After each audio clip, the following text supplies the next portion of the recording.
Certa vez me contaram um diálogo, segundo o qual duas velhinhas conversavam e uma explicava para a outra a diferença entre a palavra problema e a palavra problema. Uma delas dizia que a palavra problema estaria ligada a todas as intempéries que enfrentamos no nosso dia a dia, a todas as ocorrências que fossem negativas. Já a palavra problema estaria ligada àquelas equações que os professores de matemática passavam para nós na época de escola. De verdade, a palavra problema é apenas uma variação da palavra problema. Assim como o comportamento de linguagem, todos os outros comportamentos são regidos por uma série de valores que fazem com que nós os julguemos, positiva ou negativamente.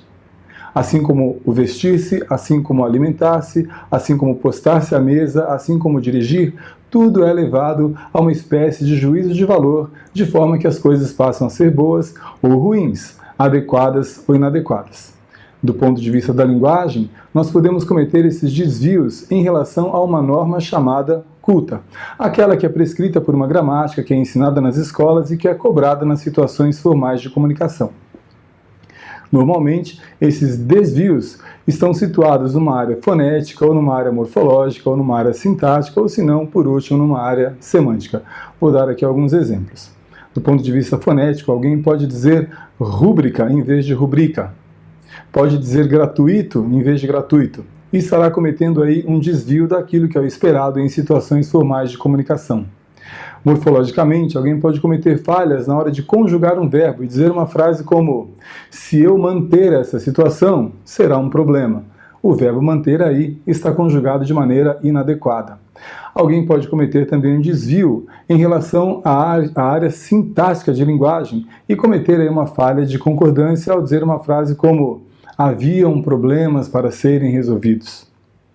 Ou ainda cometer, por último, um erro de semântica. E ela vai se referir, por exemplo, a alimentos insólitos, para dizer respeito àqueles que não são sólidos. De qualquer maneira, essas falhas, esses desvios não são necessariamente ruins. Eles podem estar adequados a um contexto e podem não estar adequados àquilo que a gramática prescreve.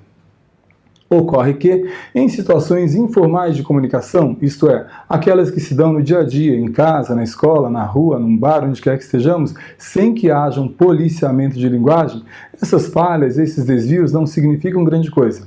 Eles serão um problema de fato quando a pessoa os cometer numa situação formal de comunicação, isto é, aquelas em que elas estiverem sob efeito de avaliação, nas quais essas falhas, esses desvios, implicam prejuízo para elas. Este assunto é de extrema importância para a interação que se dá cotidianamente por meio da linguagem. Caso você queira saber mais sobre este assunto, acesse o nosso site www.palavração.com.br e contrate nossas palestras. Muito obrigado!